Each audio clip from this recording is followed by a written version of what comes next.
ओम शांति। ओम शांति। ओम शांति। बाबा कह रहे हैं अब सभी को वाणी द्वारा संदेश नहीं दे सकेंगे। वाणी के साथ साथ मनसा सेवा भी दिन प्रतिदिन बढ़ते हुए अनुभव करेंगे, है ना। सब तक कितना ज्ञान पहुंचाएंगे, पैगाम कहाँ कहाँ तक जाएंगे। हम लोग सब मान लीजिए कि समर्पित हैं, वो तो निकल जाती है, लेकिन गृहस्थ में है तो हमारे घर में भी तो उतनी सेवा है ना। उसके बाद निकलेंगे और पॉसिबल है 800 करोड़ आत्माओं तक पहुंचाना है, पूरे विश्व की आत्माओं तक ये पैगाम पहुंचा देना है कि भगवान आया हुआ है, भगवान कार्य कर रहा है। तो इसीलिए बाबा कहता है कि मनसा सेवा द्वारा होगा, क्योंकि बैठे बैठे जो हम वाइब्रेशन फैलाएंगे ना, तो वो वाइब्रेशन काम करेगा। अब जैसे कि यहाँ से एक जगह से हम स्टार्ट करते हैं तो कुछ लोग जुड़े हुए थे। यहाँ एक छोटा सा गीता पाठशाला था, आज इसी जरीडी बाजार में 5 जगह चल रहा है ना, और 5 जगह लोग आ रहे हैं ना, तो वाइब्रेशन काम कर रहा है कि नहीं। तो बाबा कहते हैं जैसे बाप भक्तों की भावना को सूक्ष्म रूप से पूर्ण करते हैं, तो क्या वाणी द्वारा सामने जाकर करते हैं क्या? आकर बाबा थोड़ी ना करता है। द्वापर से ही बाबा हमारी पुकार सुन रहा है, द्वापर से ही। वो आता नहीं है द्वापर में, वो तो कलयुग के भी अंतिम समय आता है, जब अधर्म की अति ग्लानि होती है। द्वापर में अति ग्लानि नहीं है, द्वापर में 8 कला है, कलयुग में एक भी कला नहीं है।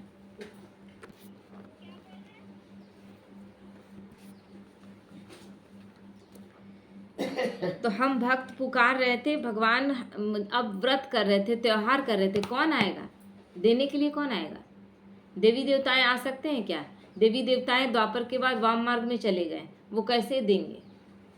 वही देवी देवताएं साधारण मनुष्य के रूप में आ गए हैं, वो कैसे हमारी मांग पूरी करेंगे? देने वाला एक वो है। इसीलिए उंगली ऊपर तरफ उठाकर क्या बोलते थे? सबका मालिक एक है। 33 करोड़ देवी देवताओं को पूजते हैं, फिर क्यों कहते हैं कि सबका मालिक एक है? 33 करोड़ क्यों नहीं बोलते? क्योंकि वो देव आत्माएं हैं। धर्म आत्माएं अनेक है, देव आत्माएं अनेक है, महान आत्माएं अनेक है, पुण्य आत्माएं अनेक है, लेकिन परम आत्मा केवल एक है। और सृष्टि को वो एक शक्ति ही चलाती है। और भगवान इतना कमजोर नहीं कि वो इतने सारे टुकड़ों में बंटकर और कार्य करेगा, है ना। एक ही शक्ति है जो कार्य कर रही है। तो भगवान को जब हम पुकार रहे थे तो कैसे वो करेगा? मान लीजिए अभी हम पुकारते, वो तो निराकार है, कैसे आएगा? जब बोलते हैं कि बाबा आ जाओ, बच्चा बीमार है, बाबा आ जाओ, अपने बच्चे को बचा लो, अब मेरे पास कोई रास्ता नहीं है, वो किस रूप में आता है?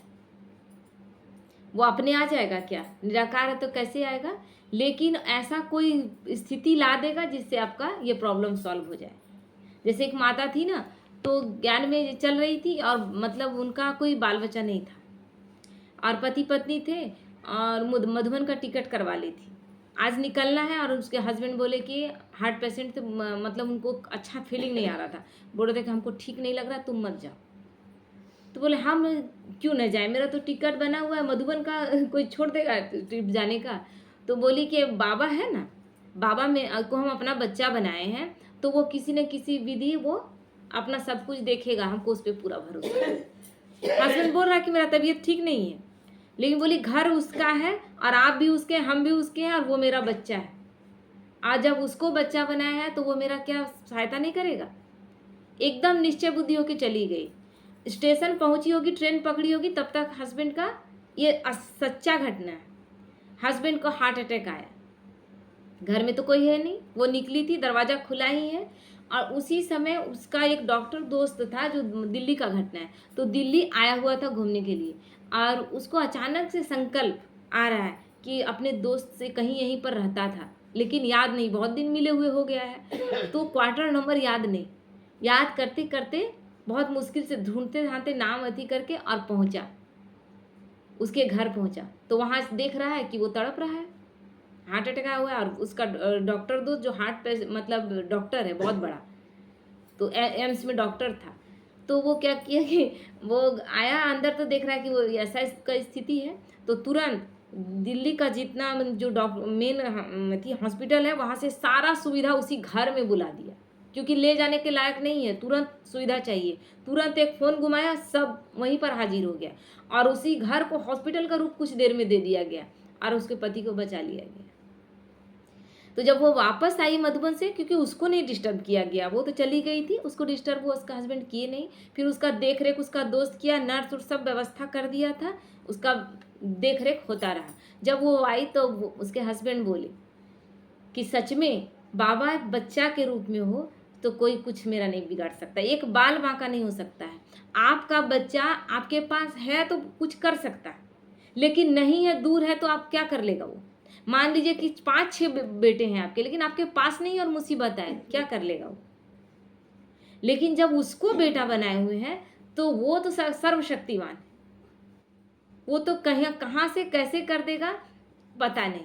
तो इसी तरह द्वापर से जब हम पुकारते आ रहे थे ना, तो किसी न किसी शक्ति द्वारा, तो क्या कहते हैं कि फलाने जगह व्रत किए तो मेरा ये पूरा हो गया। उस व्रत के कारण आपका पूरा नहीं होता। वो जो आपका उस दिन पवित्रता में रहे, उस दिन आपने व्रत के दिन अच्छा भोजन किया, मन में अच्छा विचार रखा और उससे कनेक्शन जोड़े कि वो मेरा सब कुछ ठीक करे, एक विश्वास से, उस विश्वास की जीत होती है। आप तांत्रिक के पास जाते हैं, तांत्रिक बोलता है कि ये चीज ये दे रहे हैं आपका, इससे सब कुछ ठीक हो जाएगा, लेकिन ये परहेज रखिएगा।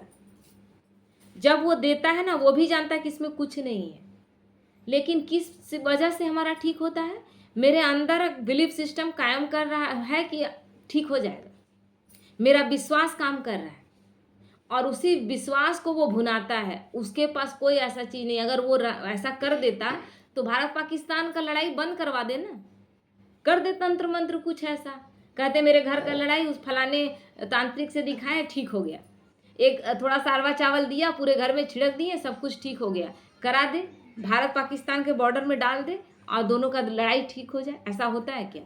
नहीं होता है। हमारा विश्वास काम कर रहा होता है। तो जब विश्वास काम कर रहा है तो हम उस तांत्रिक पे विश्वास क्यों करें? एक गिलास पानी उठाकर बाबा को बोले कि बाबा आपकी सारी शक्ति है इस गिलास के पानी में जा रही है, और ये पानी औषधि का काम करेगा, और वो पानी पिएंगे और आपका ठीक हो जाएगा। विश्वास काम करता है। तो इसीलिए भगवान को जब द्वापर से बुला रहे थे तो भगवान किसी न किसी विधि हमारे पास आ रहा था, लेकिन अपने नहीं आ रहा था, किसी न किसी को वो निमित्त बनाता है। तो इसीलिए बाबा कहता है अभी जो आते हैं वो 7 दिन के कोर्स से अपनी हिम्मत से चलने वाले कम हैं, है ना। क्लियर करता है ना बाबा कि 7 डेज का कोर्स बच्चे आकर करते हैं, जिनमें बहुत भाग्यशाली हैं जिन्होंने 7 डेज का कोर्स कर लिया, क्योंकि अब ऐसा टाइम आएगा कि 7 डेज का कोर्स करने का पावर किसी में नहीं है, उतना टाइम ही नहीं है और ना उतना सामर्थ्य है, अंदर शक्ति है, तुरंत चाहिए। कितना अकबकाहट में एक भाई आए थे कुछ दिन तक यहाँ क्लास किए ना, तो बात बात में रोते थे, उनको लगता था कि बस तुरंत हमको कुछ चाहिए। और क्या चाहिए था? बोला कि काम नहीं है, कोई काम नहीं है, घर में खाने को 3 टाइम नहीं होता है। वहाँ पर बैठते थे कोने में, और जब जब सुनते थे और अपने बारे में बोलते थे ना, मैंने एक अधेड़ उम्र का आदमी, बार बार आंख में आंसू आ जाता था। तो जिस समय जिस चीज़ का ज़रूरत होता है ना, उसको काम का ज़रूरत है, उसको काम मिल गया, फिर वो छोड़ दिया। देखिए वो अब नहीं आता है ना, उसको काम मिल गया, वो छोड़ दिया। एक बहन थी जो बात कर रही थी, वो वेस्ट बंगाल की थी, बात करते थे उससे तो वो रोने लगती थी, बोलती थी ना 2 बच्चे हैं और पति का काम छूटा हुआ है, लगता है कि क्या करे, कम से कम अपने बच्चे को तो 3 टाइम खिला सके हम, तो कोई कुछ व्यवस्था ही नहीं है। और बात करती है आज शाम को, और बस बैठे बैठे यहाँ पर बात करते हैं, बोलते हैं बाबा इसका तो बहुत ज़रूरत है इस समय, तो इसको ज़रूरत है काम का, जिससे कम से कम बुनियादी सुविधा तो उसका मिले, कम से कम 3 वक्त खाने को, क्योंकि 2 छोटे छोटे बच्चे हैं। बस यही बात बोलते हैं। अगले दिन जब बात करते हैं तो बोलती है कि बाबा सच में आया हुआ है, कि मेरे हस्बैंड का इतना दिन से काम नहीं लगा हुआ था। देखिए इसमें कहीं भी फंसिएगा नहीं, हम काम बाबा से बोले काम कर दिया, जहाँ ज़रूरत है वो करेगी क्या, वो कैसे अपने बच्चे को खिलाएगी। यहाँ स्वार्थ में नहीं आना है कि हम मेरा भी इस तरह से काम पूरा होने लगे, इसके लिए बाबा नहीं आया। बाबा कह दिया कि मैं इन छोटी छोटी बातों के लिए नहीं आया हूँ, मैं आया हूँ सारी सृष्टि को संस्कार परिवर्तन करने के लिए, और इसी संस्कार परिवर्तन से संसार परिवर्तन होगा, क्योंकि ये संसार अब रहने लायक नहीं है, रहने लायक बाहर निकलना मुश्किल है, घर घर में एक दूसरे को देखना मुश्किल है, कितने मतलब कितना क्या बोलते हैं, जिस प्यार से अपने बच्चे की पालना करते हैं उसके बाद बेटे की शादी के लिए एक माता आती थी घर में रोज, जो बोलती है बेटा का शादी नहीं होता है, बेटे का शादी नहीं होता है। इतना रोती थी, मतलब बार बार मैं रोती, बेटे के शादी के लिए ये रोती है, मतलब हो बहू आ जाती। अब बहू आई तो इतना लड़ाई जिसका कोई हिसाब नहीं, मतलब इतना लड़ाई कि वो परेशान नहीं किए थे वही ठीक था। आदमी कहीं संतुष्ट नहीं है, क्योंकि खुशी ढूंढ रहे हैं, वो खुशी मेरे अंदर है। बाहर बहू में नहीं मिलेगा, बेटे में नहीं मिलेगा, परिवार में नहीं मिलेगा, संसार में नहीं मिलेगा। कस्तूरी कुंडली बसे मृग ढूंढे वन माही। हम लोग के अंदर शांति बसा हुआ है, हम बाहर ढूंढ रहे हैं, कभी नहीं मिलेगा, मिल ही नहीं सकता। हम दूसरे से अपेक्षा कर रहे हैं, दूसरा अच्छा करे मेरे साथ, तब हम खुश हो जाएंगे। अरे पहले आप अपने आप का रिस्पेक्ट तो कीजिए। हमें इस सृष्टि में भेजा गया है क्या इस साधारण कार्य के लिए कि हम भी आए, हम भी शादी ब्याह किए, हम भी बच्चे पैदा किए, और हम भी फिर उसको भी मतलब पढ़ाएं लिखाएं, फिर उसका शादी ब्याह करें, फिर उसके बच्चे पैदा। ये तो निरंतरता है, ये तो जानवर भी कर रहे हैं। हमारा बहुत श्रेष्ठ जन्म है, मनुष्य जन्म बहुत श्रेष्ठ है। बड़े भाग्य मनुष्य तन पावा बोला गया है, लेकिन बड़े भाग्य से मनुष्य तन मिला, लेकिन किस समय के लिए गायन है? इसी समय जब भगवान स्वयं आते हैं, उसको पहचान कर और उनसे राज्य भाग्य लें जो वो देने आया है। कलयुग के अंतिम के भी अंतिम समय चला गया, थोड़ी गई, बहुत गई, थोड़ी रही, थोड़ी की भी थोड़ी बची हुई, इसमें जितना ले लेवे। तो इसीलिए बाबा कहता है कि 7 डेज के कोर्स से अपने हिम्मत से चलने वाले अब कम है। लास्ट पुर है ना। शुरुआत में जो बच्चे आए थे उन्होंने तन मन धन सब कुछ समर्पित कर दिया। ऐसा समर्पण कि 14 साल की तपस्या, दीदी और दादियों ने जो तपस्या किया ना, 14 साल तक एक कमरे में बंद रहे, मतलब एक कैंपस के अंदर ही।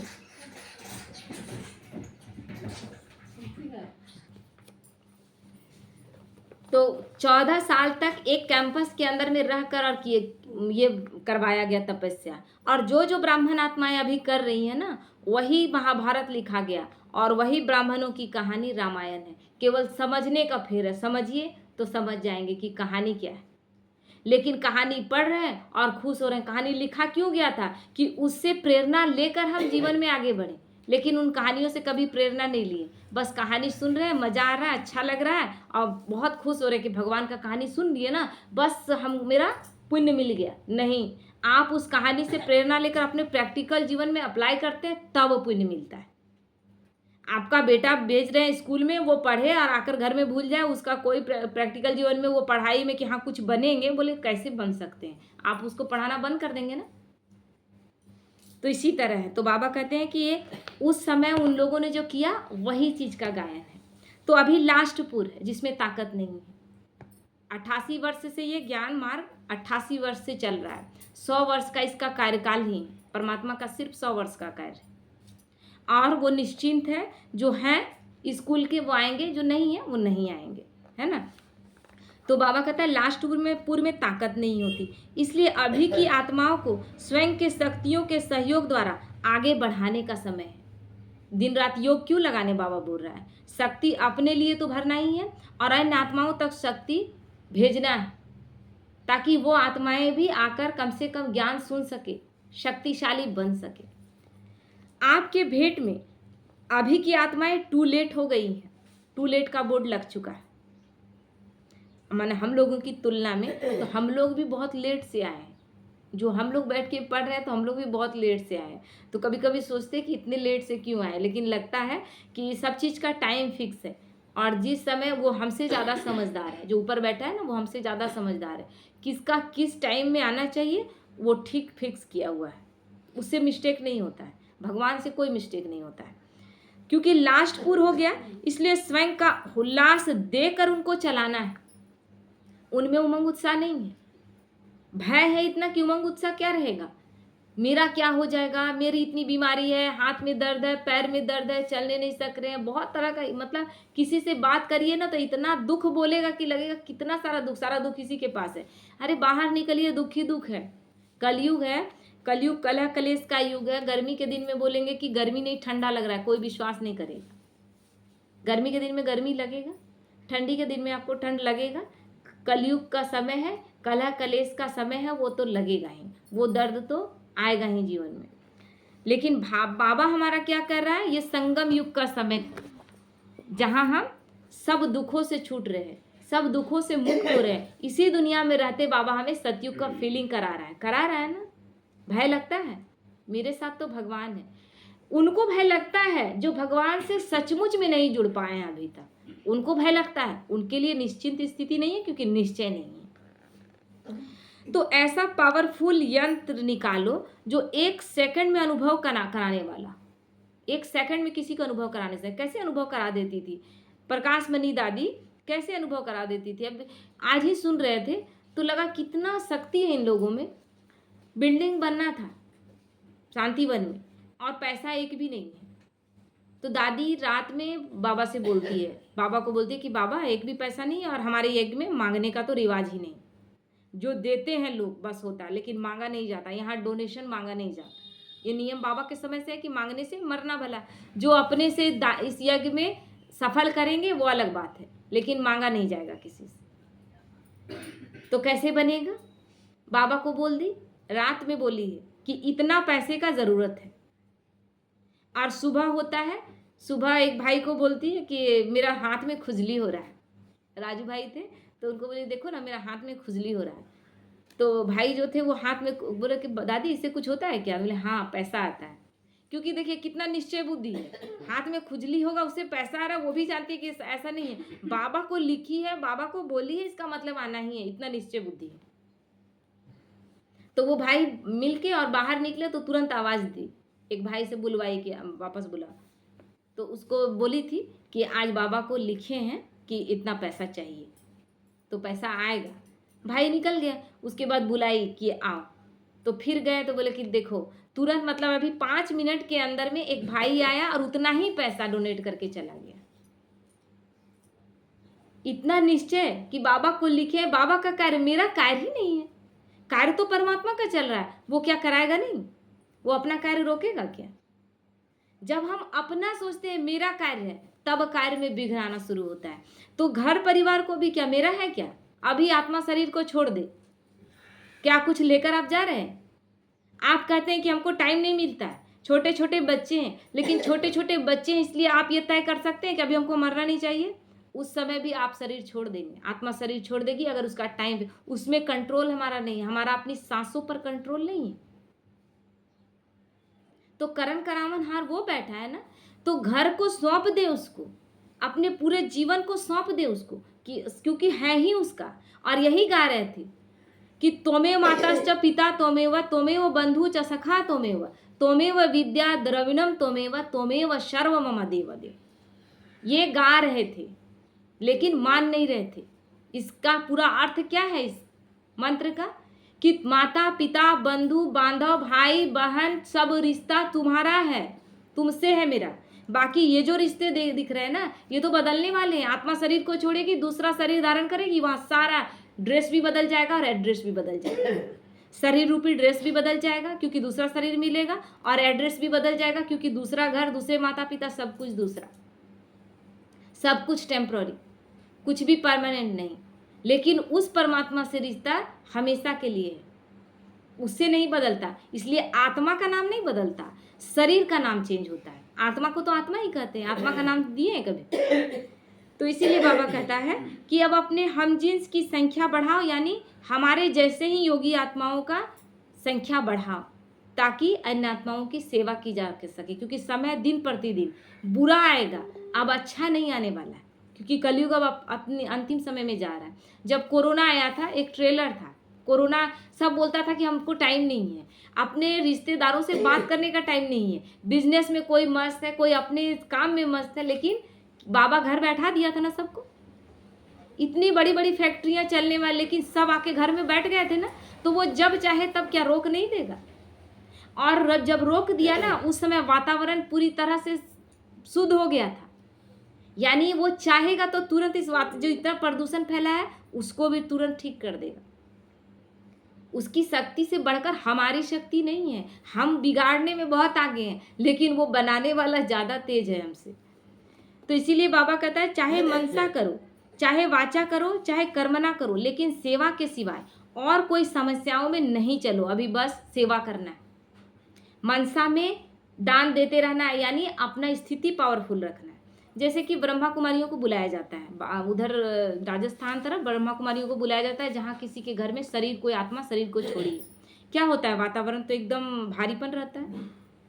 घर में कोई शरीर छोड़ा है तो वातावरण कैसा रहता है, दुख वाला, गम वाला। तो उस समय ब्रह्मा कुमारियों को बुलाया जाता है, वो जाते हैं, उनके जाने के वाइब्रेशन से वातावरण एकदम शांत हो जाता है, इसलिए उनको स्पेशल बुलाया जाता है। तो इसीलिए बाबा कहता है कैसे, ये सेवा क्या है, मनसा है ना, क्योंकि बहुत आत्माएं गई और जाकर शुद्ध वाइब्रेशन क्रिएट की, जबकि संख्या कम है। जो ब्रह्मा कुमारी गई तो कितना गई होगी, 4 गई होगी, 5 गई होगी, लेकिन वातावरण को बोझिल बनाने के लिए ज़्यादा लोग हैं, लोग ज़्यादा संख्या में थे ना। लेकिन सच्चाई की शक्ति जो है वो ज़्यादा काम करती है, नेगेटिव एनर्जी में कोई ताकत नहीं होता। इस घर के प्रकाश से देखिए उस घर में चला जा रहा है, यहाँ जलाए हैं, उस घर में प्रकाश उतना दूर तक जा रहा है, लेकिन उस घर में अंधेरा, वहाँ जला, वो अंधेरा यहाँ आ रहा है क्या, अंधेरे की कोई शक्ति नहीं। तो इसीलिए बाबा कहता है कि चाहे मनसा में करो, चाहे कर्मना में, वाचा में, बस सेवा करो। इस समय हर कोई दुखी है और केवल परमात्मा से जोड़ देने से उसका सारा दुख खत्म हो जाता है। तो पुण्य कमाएंगे नहीं क्या, इस समय नहीं कमाएंगे तो कब कमाएंगे। 84 जन्मों के लिए आप अपना भाग्य लिखने के लिए बैठे हैं और परमात्मा ने कलम हमारे हाथ में दिया है। भगवान भाग्य नहीं लिखता, भगवान अगर भाग्य लिखता तो सबका एक समान लिखता, भेदभाव हो जाएगा ना, कोई गरीब के घर पैदा हो रहा है, कोई अमीर के घर पैदा हो रहा है, नहीं, भगवान ने कलम दे दिया, आप जितना लिख सके। इसलिए कहा गया ब्रह्मा जब भाग्य बांट रहे थे तो क्या सोए हुए थे क्या, ब्रह्मा जब इस समय भाग्य बांट रहा है ना, ब्रह्मा तन का आधार लेकर शिव बाबा इस समय सोए हुए थे तो नहीं ले पाए भाग्य, नहीं लिख पाए, फिर दोष देंगे क्या। अब द्वापर से लेकर आप घूमेंगे जन्म पत्री लेकर पंडितों के पास, देखिए ना मेरा दिन बहुत खराब जा रहा है, कब मेरा दिन सुधरेगा, क्योंकि जब वो बांट रहा था भाग्य तब आप सोए हुए थे, नहीं मान रहे थे, भगवान को नहीं स्वीकार कर रहे थे। इसलिए तो गीता में लिखा है कि जब मैं आऊँगा तो मूढ़मती मुझे नहीं पहचानेंगे, मुझे करोड़ों में कोई एक पहचानेगा। आप खुद ही गीता पढ़िए और खुद ही डिसाइड कीजिए कि भगवान ने ऐसा क्यों लिखा कि जब मैं आऊँगा तो करोड़ों में कोई एक पहचानेगा। हम तो पहचान के बैठे हैं, कृष्ण भगवान है, शिव भगवान है, शंकर भगवान है, ब्रह्मा विष्णु, सबकी पूजा कर रहे हैं, फिर भगवान गीता क्या, गीता झूठ है, गीता में स्पष्ट क्यों लिख दिया है कि जब मैं आऊँगा तो करोड़ों में कोई एक पहचानेगा। कैसे नहीं पहचानेगा, मोर पंख लगा के कोई अभी आ जाए, बोलेंगे यही कृष्ण है, अगर वो रहता नहीं, वो देवी देवता हैं। तो बाबा कहते हैं दान दो, वरदान दो तो स्व का ग्रहण स्वतः ही समाप्त हो जाएगा। जो अपने जीवन में दुख है ना वो अपने आप ग्रहण जो समाप्त हो जाएगा। राहु और केतु का ग्रहण सबको लगा हुआ है, कोई ऐसा नहीं कह सकता है कि मेरा जीवन परफेक्ट है, सब दुखी है। लेकिन ये खत्म कैसे होगा, जब हम भगवान का ज्ञान लेकर अपने जीवन को तो सुधारेंगे ही, दूसरे तक भी, क्योंकि सबसे पहले आप दुख से निकलते। मान लीजिए आपके पेट में बहुत दर्द है, आप किसी ऐसे डॉक्टर के पास जाते हैं, वो तुरंत ठीक कर देता है आपको, तो आपको क्या लगता है, कोई ऐसा दर्द झेले नहीं। जैसे ही किसी को बारे में आपको पता चलता है कि फलाने को दर्द, आप बोलेंगे उस डॉक्टर के पास जाइए ना, आपका ठीक हो जाएगा, लगता है ना, क्योंकि वो दर्द भोगा हुआ है, वो दर्द झेला हुआ है, तो लगता है इसको दर्द ना हो, क्योंकि मनुष्य का जो स्वभाव ही है ना वो रहम दिल। तो जब हम भगवान हमको मिला तो हम तो सुखी हो गए, सारे दुख भूल गए, तो हम नहीं चाहेंगे कि सबके दुख दूर हो। इसीलिए हम जैसे ही भगवान से जुड़ते हैं, मेरा दुख कम होता है, बस हम लोगों तक बांटना शुरू कर देते हैं। कोई हमको कहने नहीं आता कि करो, लेकिन लगता है कि जैसे 11 में जुड़े थे ना, तो फर्स्ट दिन 7 डेज का कोर्स किया, एक ही दिन में लगा कि नहीं, क्योंकि भक्ति में तो पूरा मतलब क्या कहेंगे, भक्ति में सब कुछ किए थे, ऐसा कुछ नहीं कि नहीं किए थे, जो जैसा बोला वैसा कर रहे थे। ज्ञान में पहला टाइम था, और जब 7 डेज का कोर्स में फर्स्ट दिन आत्मा को कोर्स करते ही समझ में आ गया कि जीवन है क्या, बोले मतलब कोई कन्फ्यूजन ही नहीं रहा। और उसके बाद पूरा 7 डेज का कोर्स जब खत्म हो गया तो एक नशा था कि किसको ज्ञान दे देवे, और उसमें इतना नशा था कि एक सहेली को, फ्रेंड थी, उसको ज्ञान देने गए तो एक ही दिन में उसको पूरा 7 डेज का कोर्स करा दी। मतलब बहुत डिटेल तो उस समय नहीं कर पाएंगे, तुरंत किए थे, लेकिन 7 डेज का कोर्स एक दिन में करा दिया उसको। मतलब दिन भर में गए उसके पास रहे और उसको कोर्स करा दी। इतना नशा था ना कि किसको बता दे, नहीं कोई जानेगा कि भगवान आया हुआ है। इतना बड़ा चीज कि भगवान आया हुआ और हमको पता नहीं, तो सब तक पता हो जाना चाहिए। तो ये नशा हम सब में हर वक्त होना चाहिए। ठीक है। ओम शांति।